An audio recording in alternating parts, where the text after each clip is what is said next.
సొంత ఇంటి కల ప్రతి ఒక్కరికి ఉంటుంది, కానీ దాన్ని నిజం చేసుకునే సరైన సమయం ఇప్పుడు. లక్ష్మీనిలయం గేటెడ్ కమ్యూనిటీ అపార్ట్మెంట్తో లక్ష్మీనిలయం గేటెడ్ కమ్యూనిటీ గుంటూరుకి స్వాగతం. భద్రత, భవిష్యత్తు ఇవన్నీ ఒకే చోట.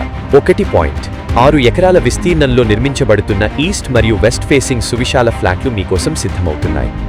ఇంకా 6 నెలల్లో మీ కలల ఇంటి తాళం మీ చేతిలో ఉంటుంది. ఇంకా మిమ్మల్ని ఉల్లాసంగా మరియు ఉత్సాహంగా మార్చే club house, swimming pool, gym, banquet hall వంటి ఆధునిక సదుపాయాలు ఇవన్నీ మీ ఆవాసంలోనే. ఇప్పటికే బ్లాక్ కేలో 65 కుటుంబాలు హాయిగా జీవిస్తున్నారు. మా కుటుంబంలో వాళ్ళు భాగమయ్యారు. బ్లాక్ బిలో కొన్ని ఫ్లాట్లు మాత్రమే మిగిలి ఉన్నాయి. ఇది మీ అవకాశంగా మలచుకోండి. ఈ రోజు మీరు తీసుకునే నిర్ణయం రేపటి తరం కోసం ఒక విలువైన బహుమతి అవుతుంది. త్వరపడండి, మీ కళ్ళ ముందు మీ కలను సాకారం చేసుకోండి.